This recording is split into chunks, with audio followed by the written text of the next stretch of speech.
Okay, today I'm going to show you how to use cK-12 with your Google Classroom. There are a couple of different ways that you can go about assigning things to Google Classroom.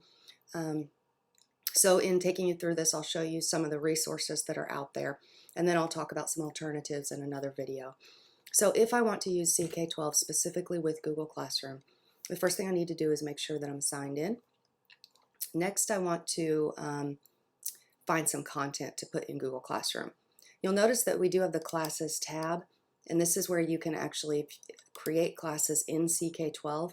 I'm going to show you that in another video. Right now, just for simplification, what I'm going to do is simply use Google Classroom and not use the Classroom feature in cK-12.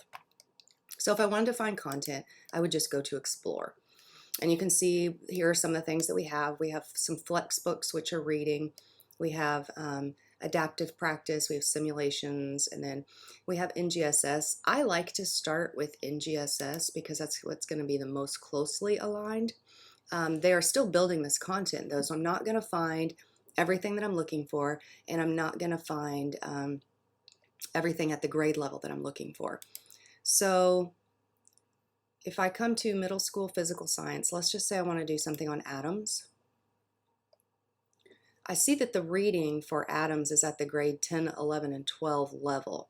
Remember, I had said that I wanted to do this for middle school. So this reading may not be appropriate for what I'm looking for. If it isn't, there still are some other things available that might be useful for my students. So here we have an interactive, and it's about cations and anions. I'm probably not doing cations and anions at the middle school grade, so I'm not going to use that particular simulation. We've got a video here that's talking about the difference between protons, neutrons, and electrons. Well, that's probably something that I can use. So I'm going to take a look at that video and see what it looks like.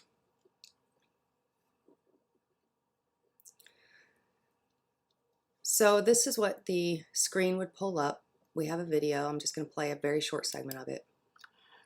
Describing the difference in size between protons, neutrons, and electrons. So as I can see, it's just a very simple tutorial. Let's say that I liked this video. If I do, then I can assign it to my class, and I can decide if I want to assign it in Google Classroom or cK-12. As I mentioned in this video, we're specifically focusing on Google Classroom. So I'm going to put some instructions in there that tell my students to please watch the video and then answer the questions posted in the associated assignment. So I'm going to now go to Google Classroom. I'm going to assign it to the class that I created called Highland Rebels. And it tells me that it's successfully there. So let's go check. I'm going to go to my classroom. I'm going to refresh. And it says Monica Mobley posted a new assignment via cK-12, subatomic particles, protons, neutrons, etc. Let's take a look at that. So there it is. If the students click on that link, I have multiple accounts, so it's going to make me choose. It's going to take them to the video.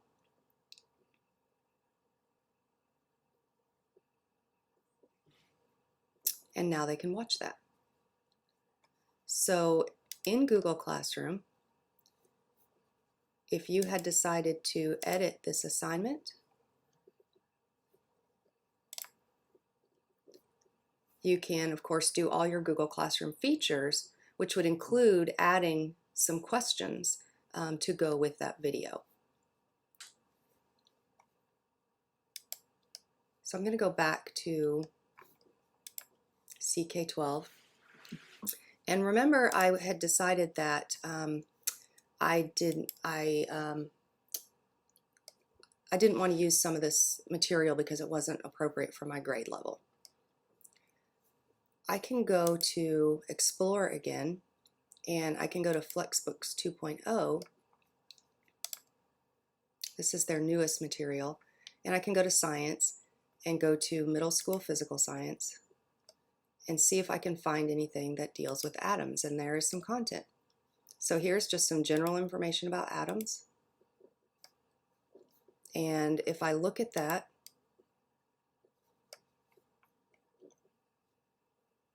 oops, I went back too far. Let's see, start, here we go. Now I have some information on atoms. So I can look at this and decide if this is something that is going to be appropriate for me to assign to my middle school students. There are some review questions. These review questions tend to be very DOK 1, and so you probably will want to add some additional questions in Google Classroom. And this would be a place where you can look at your NGSS standards and say, okay, when I look at those evidence statements, when I look at the expectations, what is the level of rigor that I need for my students in working with atoms? But this is a good starting point.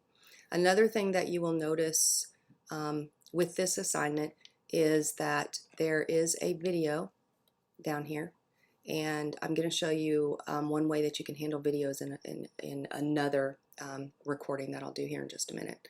So if I want to assign this, I just click Assign, and I can choose Google Classroom, and I can put instructions in there. I can assign it to the class. I can choose a due date, and that will do exactly what we did before, and that will put that into your Google Classroom. There is a practice that the students can do. This is adaptive, which means that it will give the students an easier question if they miss one. It's wanting them to get 10 correct, so it's going to keep giving questions and keep giving questions until they get 10 correct. So you can preview that as a teacher, and you can see what that would look like. So one of the things that I have done in the past that you can actually do is when students have gotten 10 correct, then you can have them screenshot their page. Again, you might want to make sure there's some sort of identifier like their thumbnail icon so that you know it's actually that student. And they can submit that screenshot to Google Classroom so that you know they've completed that assignment. When they're in the practice, there's a scratch pad, so if they need to do some writing or solve a problem, they have a space to do that. There's also a hint if they're struggling that will kind of help them with that question a little bit. Got it? And so I'm just going to stop this for now.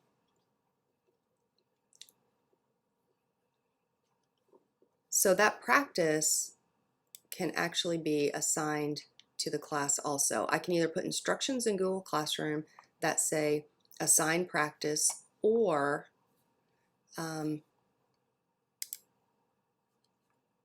can come over here to the toolbar.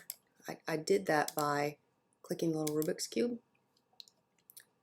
There's related content, videos that I can add.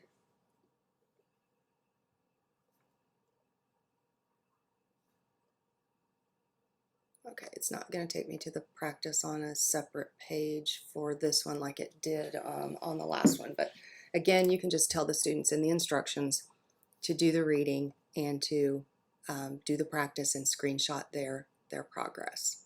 So I can assign this to the class. I can put it as a link to the class. I can create my own Flexbooks. That is something for another day. That's a big thing. I'm probably just going to say assign to class. I'm just going to go to Google Classroom and again put it in there that way. And I'll go ahead and do that so that we can see what that looks like. I'm going to put, please complete the reading on atoms. Do the practice and upload a screenshot when you have achieved, I can't spell today, a 10 out of 10. And I'm going to do a due date on that, so I'm just assigning it today. I'm going to make it due next week, just so we have something. So it's assigning it to my Google Classroom. It says that it's there. Let's go back to our main page so that we can refresh and see if it's actually in the stream. And there it is. New assignment called Atom. So again, I can go in and edit that. I can add questions to it. I can have more instructions for the practice or anything else that I want, but it is in there for my students to view. So really what you're doing is you're just embedding cK-12 into your classroom. I'm going to go back to cK-12. Just going to click on cK-12 to get back to the home page. I'm going to go back to Explore. So I went to the Flexbook to find that practice because I wasn't finding anything at the middle school level that I was looking for. Here's where you can get to the adaptive practice on its own. So that practice assignment that I just put into the Google Classroom, it was under atomic structure. So if I open that up, I can see here all the things, all the practice things that deal with atomic structure, and I can open any of those and assign any of those. So lots of resources at your fingertips. Obviously the different subject levels. Over here is our grade 1 through 5 practice. There's not as much 5th grade content on cK-12 currently, except in math. So 5th graders, I'm going to have to show you some other, 5th grade teachers, I'm going to have to show you some other resources that you can use. However, they do have the book material for 5th grade. So if we go to subjects, I can go to grade K through 5, and here are the flex books. So it does have 5th grade science, physical science. So here is some content that is available for 5th grade. Not a ton at the moment, but it does still give you a starting place. So here we have a lesson objective, we've got some vocabulary, we have some reading, we have a video, we have some questions. So it is there for K through 5, there's just not as much of the practice materials, so you have to do a little more work on your own, but I will show you some tips for including that on another day. Okay, so I think that's enough for this video, just kind of getting you started with finding materials and putting those from cK-12 into Google Classroom. I hope that is of help. If you have any questions, please let me know, and I will be happy to help you.